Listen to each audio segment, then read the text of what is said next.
पेड़ का दर्द सर्वेश्वर दयाल सक्सेना जी की एक बेहतरीन रचनाओं में एक रचना है। इस रचना में सक्सेना जी ने स्वयं को पेड़ के रूप में प्रस्तुत किया है और उसकी वेदना को प्रकट किया।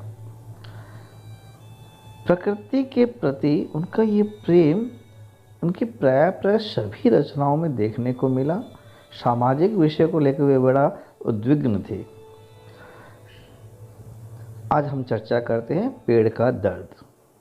कुछ धुआं, कुछ लपटें, कुछ कोयले, कुछ राख छोड़ता चूल्हे में लकड़ी की तरह मैं जल रहा हूँ, मुझे जंगल की याद मत दिलाओ।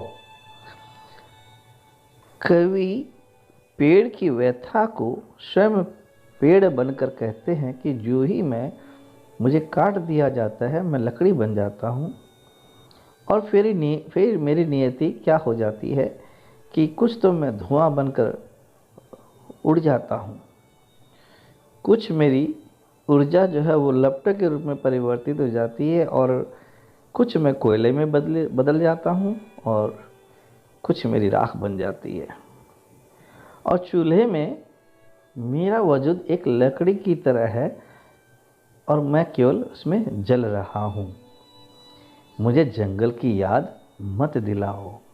यहाँ कवि ये भी कहते हैं कि मुझे जंगल की याद मत दिलाओ, क्योंकि जंगल जो था वो पेड़ के लिए एक उसका अपना बसेरा था। यहाँ देखते हैं जंगल में वो क्यों बोलते हैं कि मुझे जंगल की याद मत दिलाओ।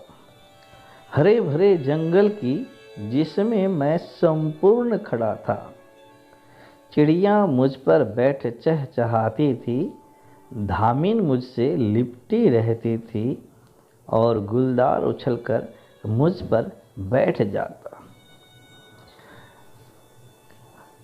हरे भरे जंगल की जिसमें मैं संपूर्ण खड़ा था, अर्थात पेड़ की संपूर्णता जंगल में लिप्त होने से है। पेड़ से जंगल बनता है और पेड़ की आत्मा जंगल में ही बनी रहती है। जब वह जीवित रहता है उसकी टहनियों में चिड़ियाएँ आती है, कलरव करती है, बैठती है, गुनगुनाती है। धामिन एक प्रकार की नागिन होती है, सांप होता है, वह भी उसके कहीं बैठी रहती है किसी एक छोर में शाखा पर, वो भी बैठी रहती है, वो भी प्रकृति का एक हिस्सा है।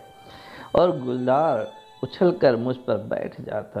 गुलजार एक प्रकार का चीता और तेंदुए से मिलता जुलता जीव जिसको जंगली बिल्ली भी कहते हैं, और ये प्राय हिमालय की तराई वाले अंचल जैसे उत्तराखंड हुआ या हिमाचल प्रदेश हुआ, यहाँ पर पाया जाता है।